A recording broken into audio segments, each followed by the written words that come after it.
Hi, നമസ്കാരം. ഞാനിങ്ങനെ ചില വീഡിയോകൾ കാണുന്നതിനിടയിൽ ഇൻഫോർമേറ്റീവ് ആയിട്ടുള്ള ഒരു വീഡിയോ കണ്ടു. അത് നിങ്ങളുമായിട്ടൊന്ന് ഷെയർ ചെയ്യാമെന്ന് വിചാരിക്കുന്നു.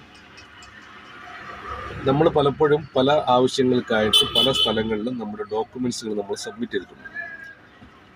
അത് ഡോക്യുമെൻറ്റ് സബ്മിറ്റ് ചെയ്തിട്ടാണ് നമ്മൾക്ക് യൂസ് ചെയ്യാനായിട്ട് നമ്മൾ സിം കാർഡൊക്കെ എടുക്കുന്നത്. അപ്പോൾ നമ്മുടെ ഡോക്യുമെൻറ്റ്സ് വെച്ചിട്ട് മറ്റാരെങ്കിലും സിം കാർഡുകൾ എടുത്ത് യൂസ് ചെയ്യുന്നുണ്ടോ എന്ന് അറിയാൻ വേണ്ടിയിട്ട് ഒരു എളുപ്പ വഴി പറഞ്ഞുതരാം.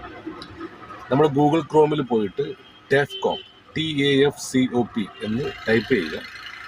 ടൈപ്പ് ചെയ്യുമ്പോൾ ഒരു വെബ്സൈറ്റ് കാണാൻ പറ്റും. അപ്പോൾ ആ വെബ്സൈറ്റിനുള്ളിൽ പോയിട്ട് സ്ക്രോൾ ചെയ്ത് താഴോട്ട് വന്നു കഴിഞ്ഞാൽ നമ്മുടെ ഫോൺ നമ്പർ പ്ലേസ് ചെയ്യാനുള്ള ഒരു ഓപ്ഷൻ അവിടെ കാണാം. അപ്പോൾ നമ്മളിപ്പോൾ യൂസ് ചെയ്യുന്ന നമ്മുടെ ഏതെങ്കിലും ഒരു നമ്പർ അവിടെ പ്ലേസ് ചെയ്ത് കൊടുക്കുക. അതിൻ്റെ താഴെ ഒരു ക്യാപ്ച കോഡ് ഉണ്ടാവും. അത് നമ്പേഴ്സും ക്യാപിറ്റൽ ലെറ്റേഴ്സും സ്മോൾ ലെറ്റേഴ്സും ആയിരിക്കും. അപ്പോൾ അത് കൃത്യമായിട്ട് അവിടെ ടൈപ്പ് ചെയ്ത് അത് കൊടുത്ത് നമ്മൾ സബ്മിറ്റ് ആയി കഴിഞ്ഞാൽ നമുക്കൊരു OTP വരും.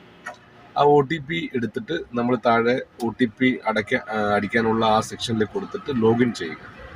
അത് ലോഗിൻ ചെയ്ത് കഴിഞ്ഞാൽ നിലവിൽ നമ്മുടെ ഡോക്യുമെൻറ്റ്സ് വെച്ചിട്ട് എത്ര സിം കാർഡാണോ ആക്റ്റീവായിരിക്കുന്നത് അത് നമുക്ക് അതിൻ്റെ ഒരു ലിസ്റ്റ് നമുക്കിവിടെ കാണിക്കും.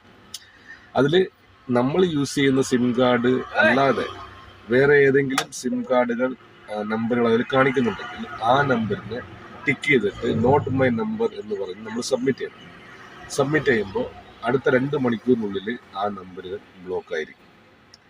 അപ്പോൾ ഇത് നല്ലൊരു ഇൻഫർമേഷൻ ആയതുകൊണ്ട് ഞാൻ നിങ്ങളിലേക്ക് പാസ് ചെയ്യുന്നു. നിങ്ങളും നിങ്ങളുടെ വീട്ടുകാർക്ക് ഇത് പാസ് ചെയ്യുക, കുടുംബക്കാർക്കും പാസ് ചെയ്യുക. Okay, thank you so much.